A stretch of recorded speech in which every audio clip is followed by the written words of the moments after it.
Hi guys, welcome back to my channel. For those who are new, my name is Eileen. Before we get started, please do not forget to like, comment, and subscribe. And without further ado, let's get right into this video.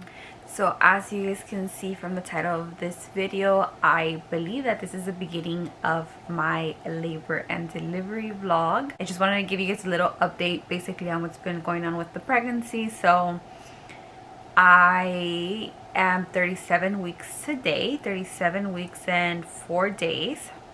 And I have a doctor's appointment later on today to basically determine whether I can have a baby girl today or not. I had my 35th week appointment about a week ago. I was 35 weeks and 5 days.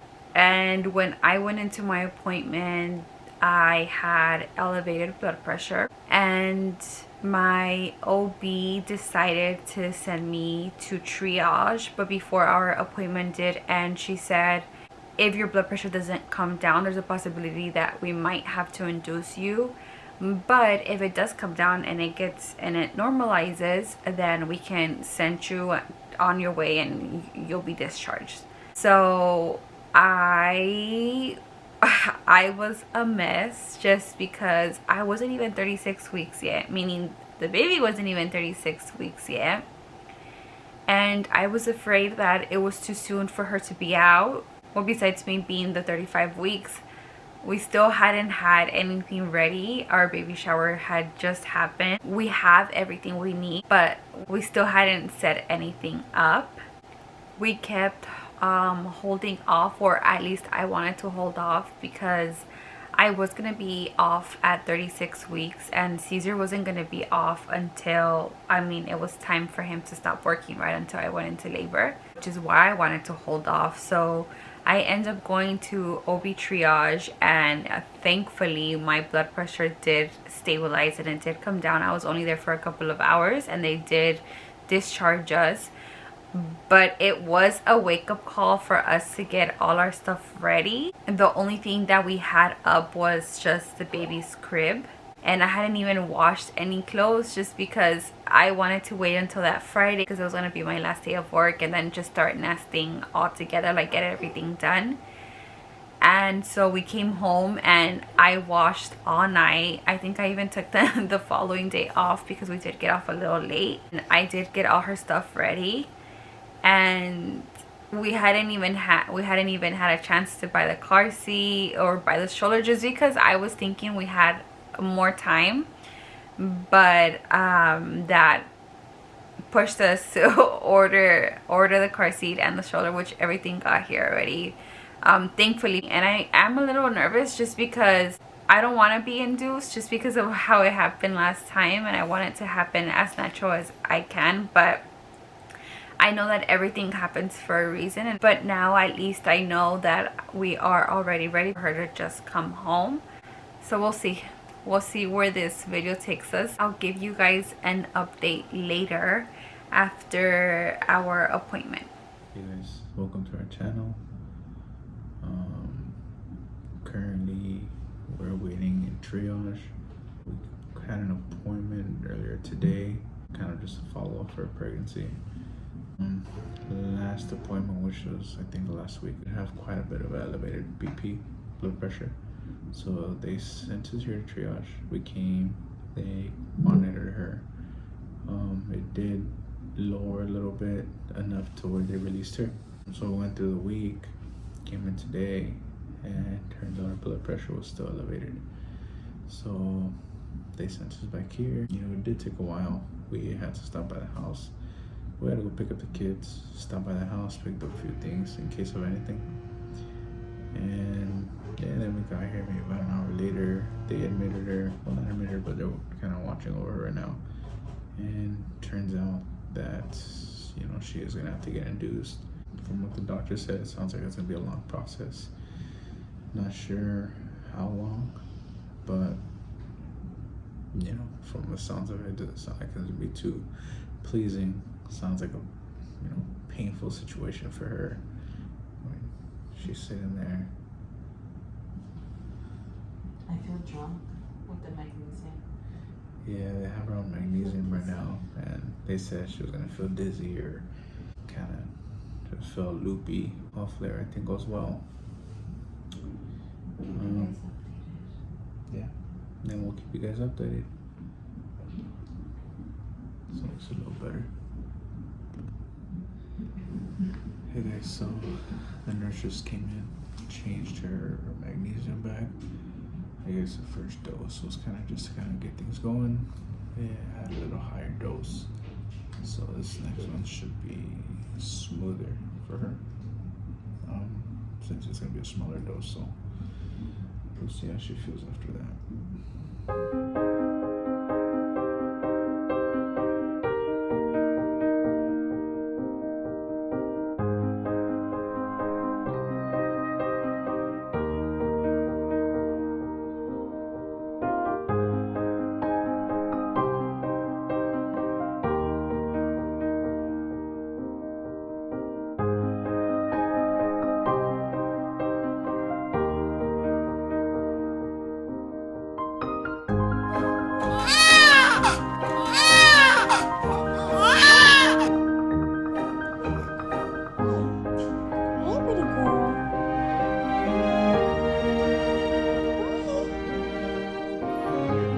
Hi, Camila.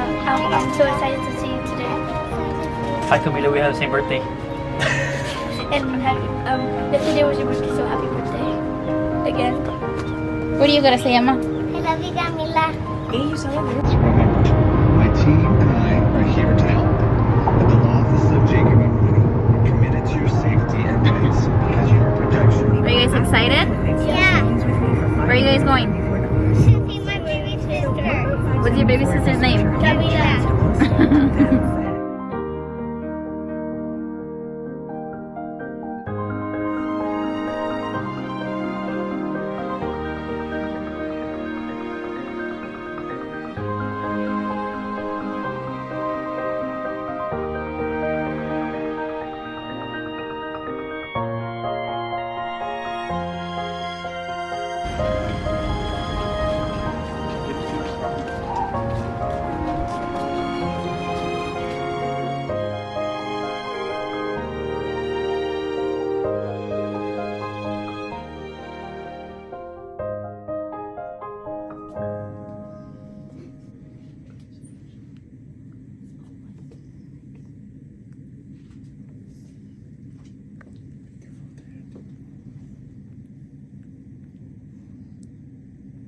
She's tiny, huh?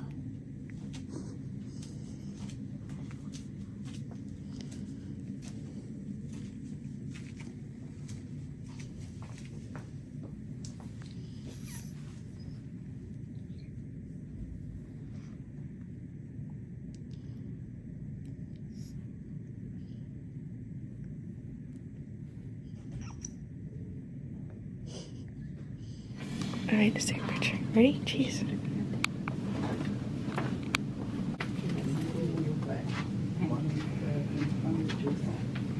I used to do this for Emma.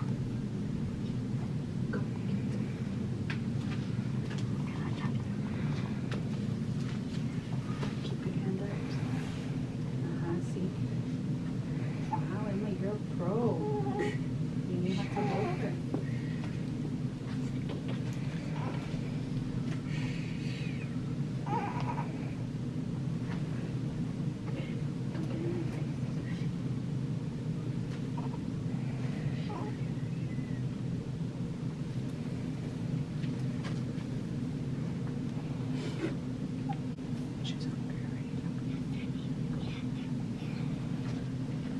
Let Aiden hold her. Wait. Maybe you hold her because grandpa's on my eye.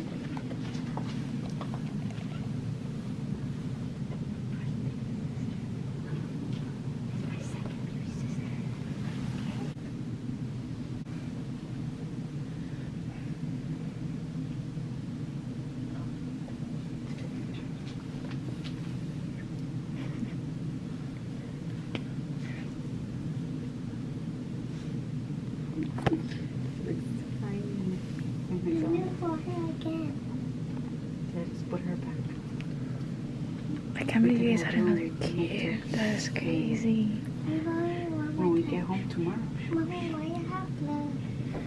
Because this work. Come in.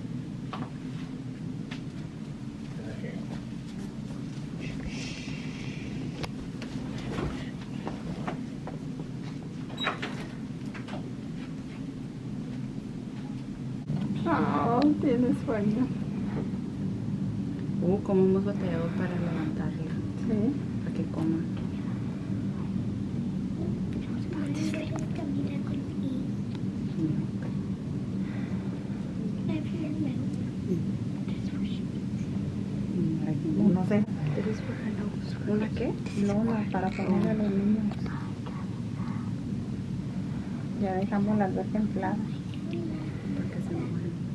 She doesn't like it. It's for her mosquitos. In case she has mosquitos or something. ¿Y por qué no la tapas? La está preparada. De todos modos se tienen que levantar. Nomás así se despierta. Porque está chiquita, no tiene frío. Sí, pero la tenemos tapada. Pero la tengo que destapar cuando le doy de comer. Porque si no, no se despierta para nada. Y ya después la tapo. O sea, me la pongo y luego me la tapo. Como ya vi la niña, voy a...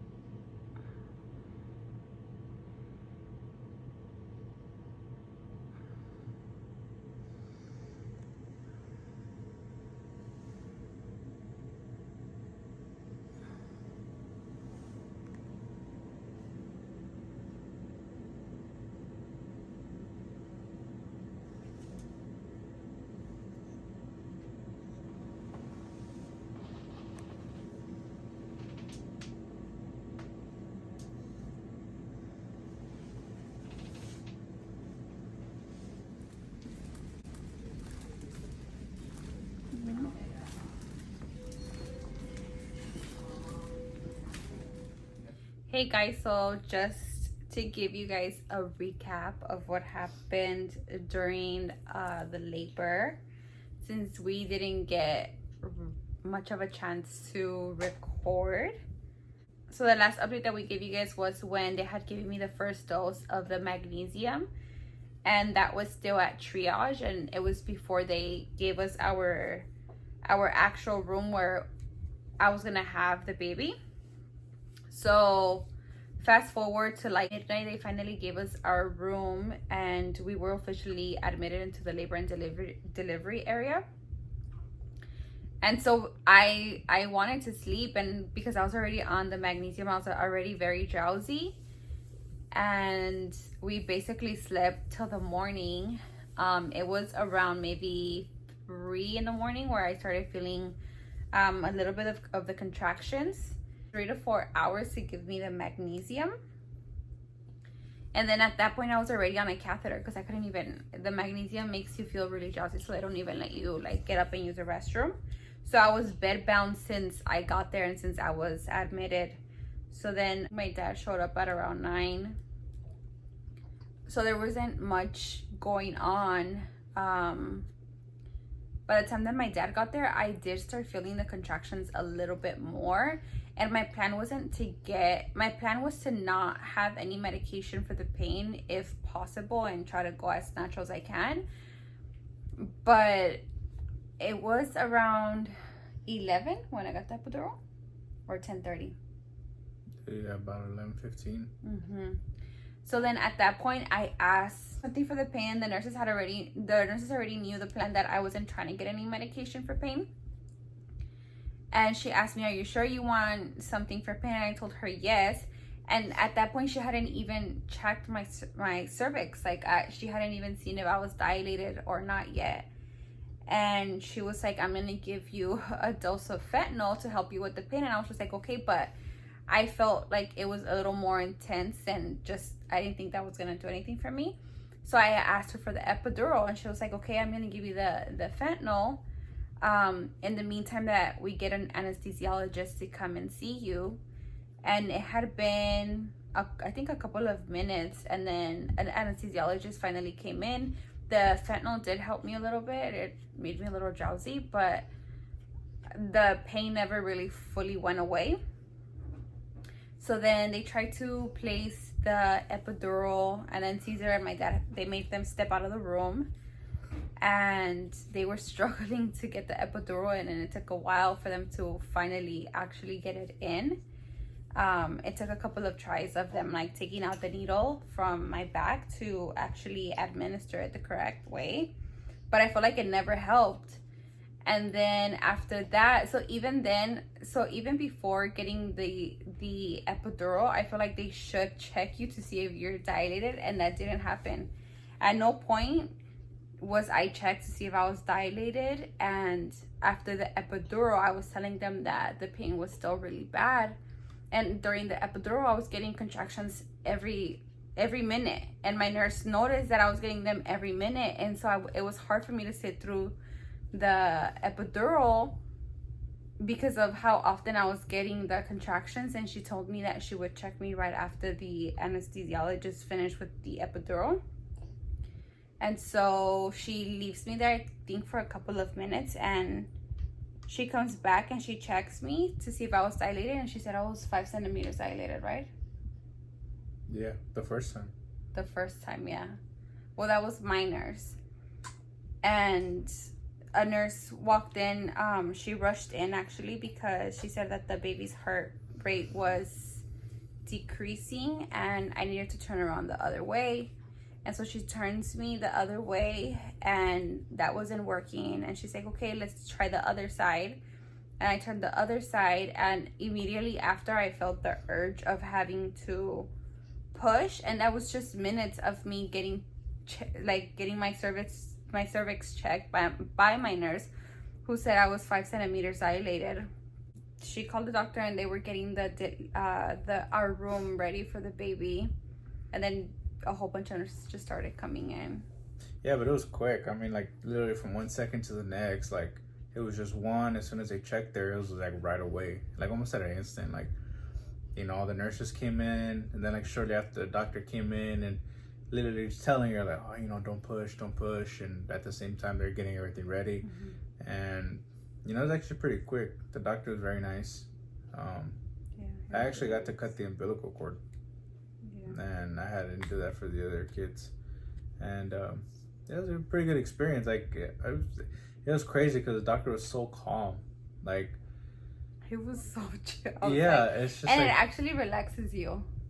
Yeah, because he's like, she's like freaking out. I'm sitting there trying not to freak out, and the doctor is just like, oh, it's okay, you know, just a couple more push, or just push. No, I'm freaking out because at first they were telling me that I shouldn't have been pushing, and I'm like, I'm not pushing, but you can't stop the urge of, like, you feel the baby wanting to come out. Yeah. So I'm looking at him and I'm telling him, I need to push. And he's probably like, what the heck? Like, there's something that you can do. Yeah, but no, it was cool. The doctor was really calm, which helped really us. Calm throughout the whole thing. And even afterwards, he was just a good explanation of everything that was going on. Yeah, so then the baby was finally born. And my nurse walks in and she's like, what happened? She's like, I missed the party. Oh, yeah. I don't even think we mentioned that. Well, my nurse walked out. So the thing is that when my nurse walked out after she checked me, she said, I'll give you like 15 minutes so that the epidural can work. Because I was telling them they had just placed in there, like it should immediately give you comfort. And I know I've experienced an epidural before with Emma because I was induced, the same thing. But my blood pressure being high, they were like, it might calm your body down, and her heart rate was coming down a lot. So I knew what the epidural felt like, and I kept telling them, I'm like, it's not helping, and they were like, to give it 15 minutes. So my nurse walked out, and then when the other nurse came in trying to switch me sides because the baby's heartbeat was coming down, she was the one who helped deliver the baby. It wasn't my actual nurse. And so when she walked in, she's like, what happened? And she was like, it was within minutes. And I'm like, it literally felt like everything happened within minutes. We didn't even get a chance to like have a reaction of it. It was just, everything happened just so quick. So moral of the story, they should have never given me that epidural because it never worked. And right after having her, they took it out right away. And it literally just caused back pain just for nothing. I mean, literally the time that it took for them, the time that they had to step out, and the time that it took for her to be born, it took longer while we were waiting outside. Yeah. And yeah, I mean, literally for them trying to put in the epidural took a lot longer than what giving birth to her was. Yeah. And it was within like minutes, because literally her dad was there. It was about 11:30 when they kind of called us in. And then come closer to like 11:45, it was like 11:45 when her dad had to go to work. And just within those 5-10 minutes, that's when she started getting all those like strong contractions. And just seconds later, I mean, that's when she was born. Baby was born. It's crazy. Yeah. My dad missed the delivery, and it's so crazy the way that everything played out, because the plan was that my mom would accompany us, and then my mom started feeling sick, so she said it's best if I just stay home. I'll be with the kids. She's like, but I can't go if I'm feeling sick. I'm feeling under the weather, and you're gonna have the baby. And my sister-in-law was gonna take care of, watch the kids for us for a couple of days, and she ended up getting COVID, and so she wasn't available. And so I had my sisters and my brother help watch the kids for us while we were at the hospital.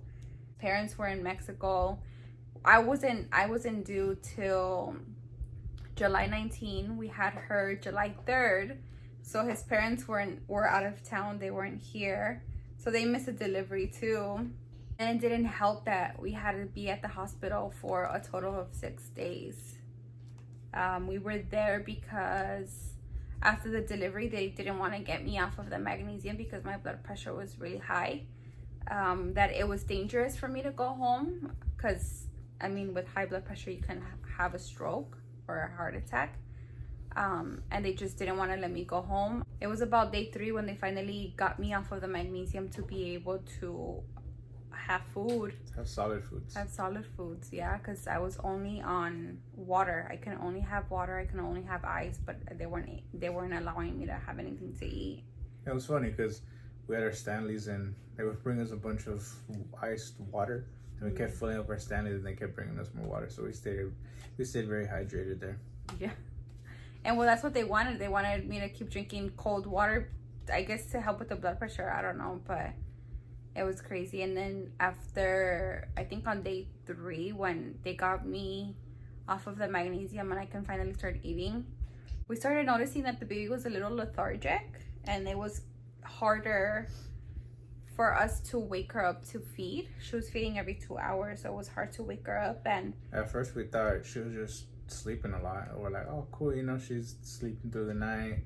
Yeah. It's no big deal. I mean, other than us having to wake up to trying to feed her, but I mean, she was just sleeping. At first we're like, oh well, it's no big deal. She's a good baby. Yeah, but little did we know, I mean, it was a complete opposite. Yeah. So we found out that the way that we found out was because we were trying to wake her up for, I think, about like a couple of minutes, and she just wouldn't wake up. And I had to call. I got scared, and I told Cesar, I'm like, we need to call a nurse to try to wake her up, because we were trying to wake her up for a while and we couldn't. And even the nurse struggled to wake her up, and we finally got her up. And I think a couple of hours after that, they came to tell us that her jaundice was really high. The pediatrician came in just to tell us that her jaundice levels were high.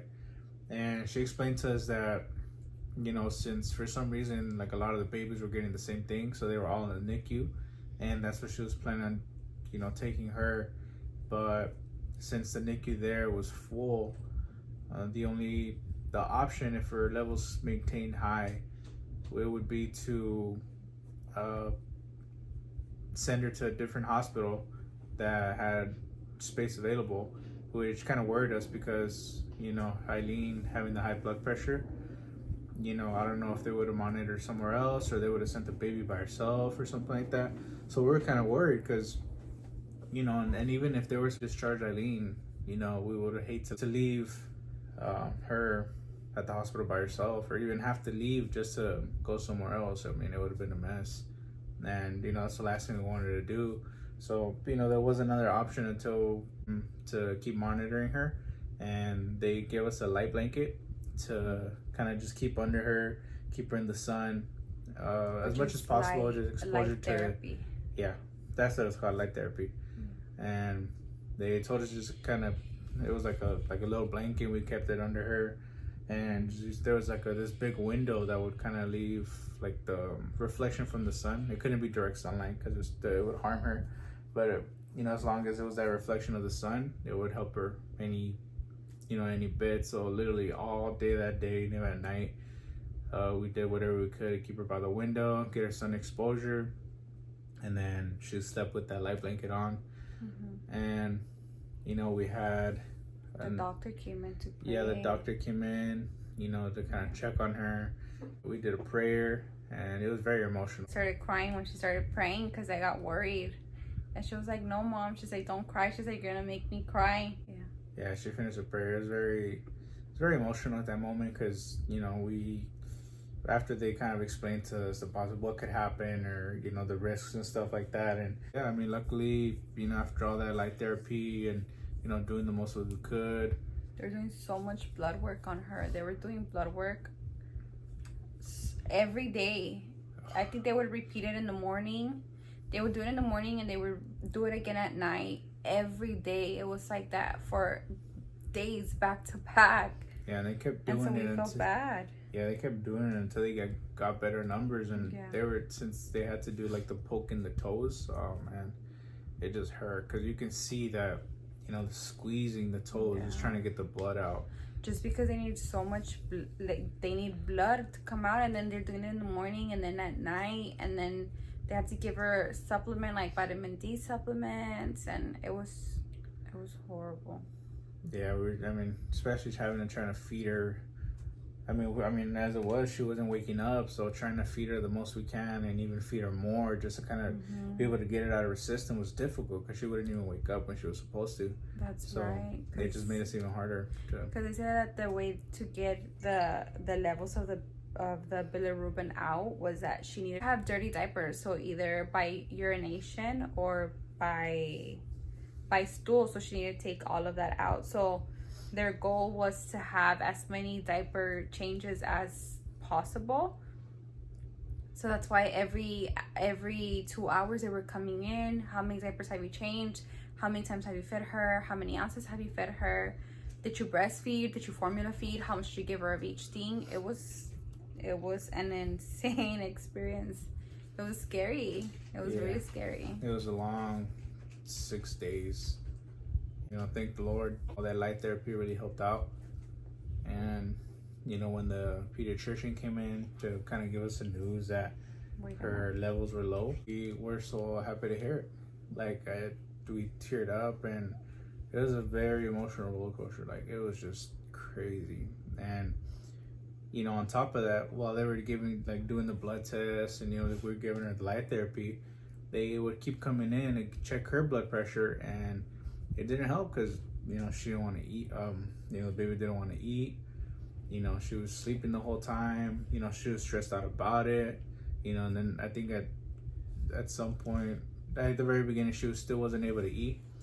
So all that stuff just stacked on top of each other. I mean, how do you expect to have low blood pressure when we have all kinds of stuff going on? So the doctors, I felt like they understood, but from like a medical standpoint, I think they weren't really paying attention to that because they were just more worried about the worst. Yeah. Which is good, in our perspective, good and bad, but obviously they're doing what's best. Well, yeah, because I was literally begging them. I think on it was like before we found out of Camila, I had already told them, like, it's already day 3. I need to go home. I want to go home to my kids because yeah, we have a newborn baby that of course we're gonna take care of, but we also had other 2 kids to go home to, and I was basically telling them, like, I want to go home, and it just wasn't happening because of my blood pressure. They're like, if we let you go home, you're gonna seizure at home, you're gonna have to come back. It's better that you stay here where we could monitor you. And then our baby's news came in with the jaundice, and so I'm like, oh, I'm already feeling like, one, we're already exhausted because we're being woken up every 30 minutes to check my blood pressure. And then they're coming every so often to give me meds for medication. She needs to wake up every 2 hours. So we weren't sleeping anything. And it was one thing after another after another. And on day 3 in the afternoon, when they told us about her, I was like, well, I can't go home now. She's not gonna be able to come home with us if we leave. So the doctor told me, she's like, now you have a reason to stay. So just see it that way. Do you want to go home without the baby? And we're like, no. She was like, okay. So then it gives us more time to monitor you while we're monitoring her. So I was like, okay. So at that point, I feel like we kind of accepted the fact that we were going to stay there for as long as we needed to. But then when her level started getting better, they were still iffy about letting me go because of the medication. That the medication wasn't working. They wanted to get the correct dose. It was day 5, and I was crying to the doctor. I'm like, I want to leave. I'm exhausted. How's my blood pressure not gonna come down when everything is going on? Nurses are coming in like crazy to check. Which thank God for nurses. Don't get me like the wrong way, but my blood pressure wasn't gonna come down. I wasn't sleeping. It was like there was no way that I wasn't gonna worry and my blood pressure wasn't gonna be high in the situation that we were. Once they give us the low bilirubin levels for the baby, I mean, that was, you know, it's kind of one thing, you know, done. But now it's just waiting on a blood pressure, and I think we were still there for another. It was day 5 when they told us that there was a possibility we could go home. Oh yeah, and come Saturday morning, you know, it was starting to get better, but it was just the systolic that was high.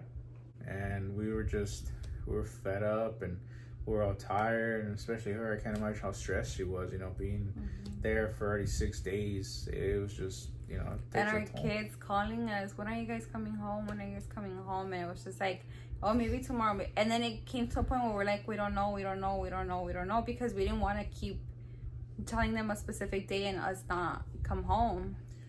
Yeah, it was quite the roller coaster. You know, Saturday especially, because, you know, all we wanted was to go home. Yeah. You know, be home with the kids. It was 4th of July. Yeah. 4th of July happened too. We couldn't be with our babies.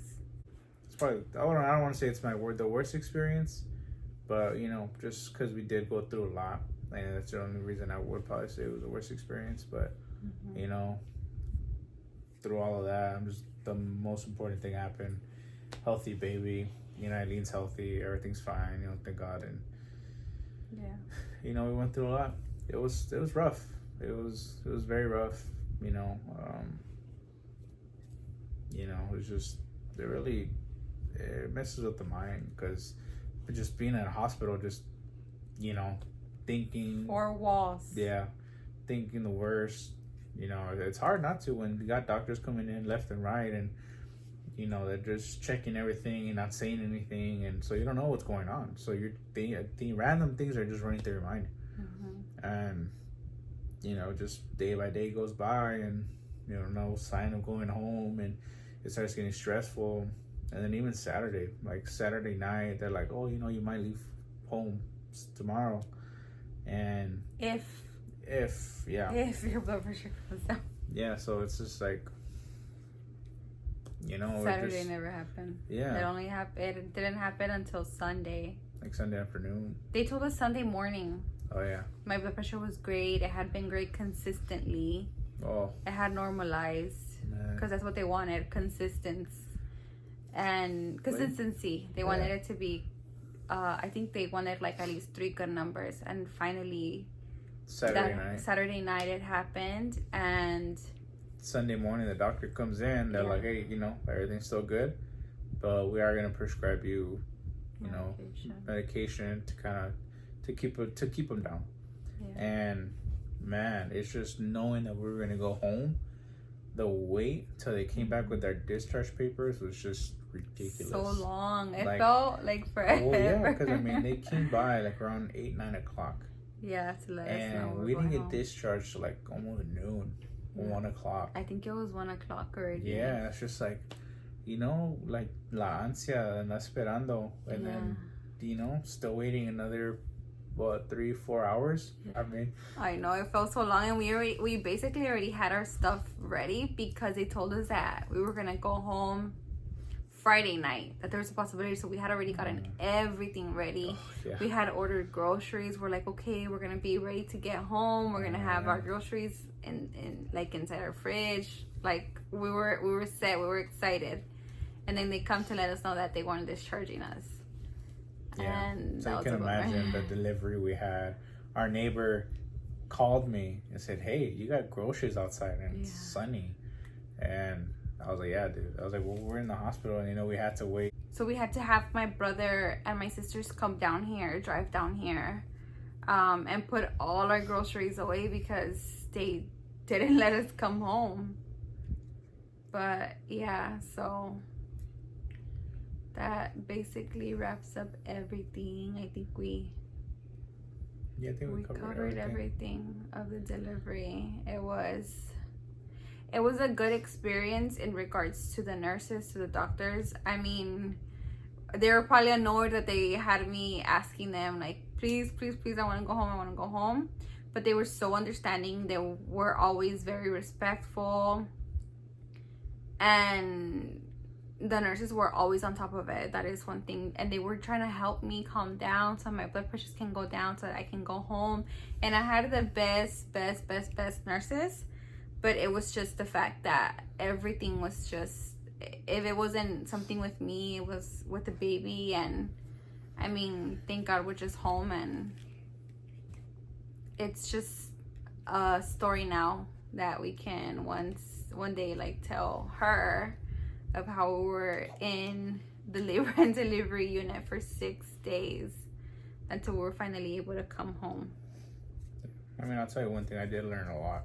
Like going through all of that, you know, there's so much happened and, you know, so much information they were telling us and, you know, kind of did come in handy. You know, I did learn a lot about pretty much everything. Yeah, so everything, I feel like everything happens for a reason. My mom kept telling me that too, because I would call my mom and I would cry to her and I would tell her I want to go home, I want to go home. But she would be like, you're there for a reason. She's like, and I'd rather you be there and the baby be there and you guys are monitored and taken care of rather than you guys go home and something, I mean, God forbid something happens. So that did help a lot. And I mean, whatever happened had to happen. And we were discharged at day 7 and that's how, at day 6, actually, day 6, and that's how it had to happen. So yeah, that was basically a recap of what we weren't able to record, but it was basically the same thing. There wasn't much to update you guys because everything from the beginning was so repetitive till she was born. But yeah, thank you guys for watching. If you watched the whole video and you got till the end, thank you. Don't forget to like, comment, and subscribe. Comment if you had an experience, a similar experience as me. So basically what they ended up diagnosing me with was pre-eclampsia. But thank you guys so much for watching and we'll see you guys in the next video. Bye. Bye.